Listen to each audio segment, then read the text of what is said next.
Joshua, as you know, was a great military leader, and he took the place of Moses when Moses went to be with the Lord. And the 15th verse, now he had called all the leaders of Israel together at a place called Shechem, and he's getting ready to die, and this is his farewell address. And during this address, he warns the people about their idolatry. He warns them that the judgments of God will fall upon them unless they live for the Lord.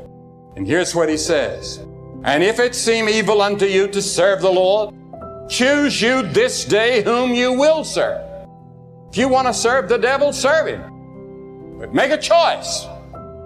Whether the gods which your fathers served that were on the other side of the flood, or the gods of the Amorites in whose land you dwell. But then he says, as for me and my house, we will serve the Lord. Joshua said, if every one of you serves other idols and other gods, makes no difference. As for me and my house, we've already made a decision. We are going to serve the Lord. When you're abiding, it takes the pressure off. Instead of focusing on what you can do, you're focused on what God can do. You're depending on His goodness, His favor, His power. As long as you're striving, you're limited to what you can accomplish. And the problem is, we all face giants that are too big, people that are more powerful, a medical report that says there's no way. Our strength, our effort, our talent, no matter how hard we try, will not be enough. That's why God said, apart from me, you can do nothing. You can't overcome that challenge. You can't break the addiction, accomplish your dream just with your own willpower, your own hard work. You need power from on high. When you're abiding, there's a force that breathes in your direction, a favor that opens doors that you couldn't open, that breaks chains that are holding you back, that releases healing, creativity, increase, that will catapult you into your destiny. And one of the best prayers we can pray every morning is, God, I'm depending on you today. I'm relying on you. And God, I'm going to relax in you. I believe because I'm connected to you that I will bear much fruit. And I'm not saying that we sit back and do nothing. We have to use our gifts, be our best, but don't become dependent on just your ability, your efforts, thinking that you have to make it happen. Do what you can and then leave it up to God. As long as you're abiding in Him, you're going to bear not a little fruit, not some fruit, but much fruit. If you'll start abiding and not just striving, you're going to see more fruit with less work. You're going to go further with less frustration. You're going to accomplish more in less time. Have you ever felt restless? Maybe you felt anxious. You're just not content. You don't even know what it is. It's just something that's just stirring inside of you. You know, I think we all have been there.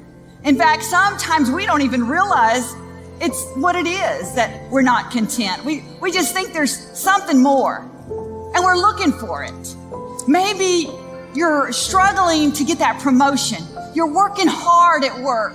Man, you've got your eye on that promotion. You're just going for it. You're getting a little out of balance. You just don't feel satisfied, even though you're headed in a right direction. Or maybe you're at home and you've got children and they're in diapers and you're thinking, I'm exhausted. I need something else. I need something. And you begin looking for it. You know, a lot of times we can look for things to fill our spaces in all the wrong places. You know, sometimes we think we need something, so we go after it, but it can't fill that space, that longing to make us content. You know, the only thing that can fill that space is Jesus. It's God inside of us. But we're so used to going so fast that we forget what the source of our strength is, the source of our meaning and our purpose. Because sometimes we try to be the source of our meaning and our purpose. You know, sometimes we can look to food to fill those spaces. Some people look to alcohol because it numbs them. Just let me have a break here. You know, sometimes We are looking for any distraction to cause us to forget what's going on the inside of us. You know, it's interesting because social media can be a great distraction. You can forget all your problems and check out someone else's life. You can almost live vicariously through them as you're flipping through the pages. But you know what's interesting about that? It's fun unless you're there for the wrong reasons. Unless you're trying to escape your life to find someone else's life, to find meaning and purpose. Because once that's over, you usually leave more discontent than you came. Moses had warned Israel much earlier, a generation earlier, when he was dying. He said, I call heaven and earth to record this day against you, that I've set before you life and death, blessing and cursing. Therefore choose life, that both thou and thy seed may live. Moses had said the same thing that Joshua is saying, separated by many years, and every generation has to hear it over and over and over again. And that's why the gospel never grows old. It applies to every generation alike. We have to make a choice. Alexander the Great was asked how he conquered the world. He said, by not wavering. And James says in the first chapter, he that wavereth is like a wave of the sea, driven with the wind and tossed. He said, a double-minded man is unstable in all his ways. Are you unstable about your relationship to Christ? Do you waver in your relationship to Christ? Or are you totally committed to Christ as Savior and Lord? Or do you waver about it? Many of you waver by the way you live. And Jesus warned the hypocrites, people who pretend one thing and live another. This was his great battle with the hypocrites in the church. We have old proverbs that are familiar to us all. He who hesitates is lost. Procrastination is the thief of time. A stitch in time saves 9. A bird in the hand is worth 2 in the bush. Don't waver. Make a decision. Do it now. That's what Joshua was saying. And Joshua, the great military hero that had led them from victory to victory, reminded them of all the victories that God had given. And he said, serve God and live. Serve these other gods and you'll die and come under the judgment of God. And the message has not changed.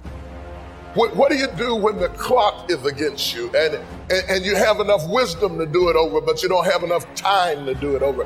What do you do when you miss your season and you miss your window of opportunity? What do you do when you know that you've got the desire to do it, you've got the passion to do it, but you look in the mirror and the wrinkles in your face and the sagging of your body indicates you don't have time to do this all over again. She says, I don't have time to get pregnant again. I don't have a second chance at life. My life is over. Go away. Don't hang around me. I have nothing left to give. There are people that when you start running out of time, you get bitter, you get desperate, you start pushing people away from you.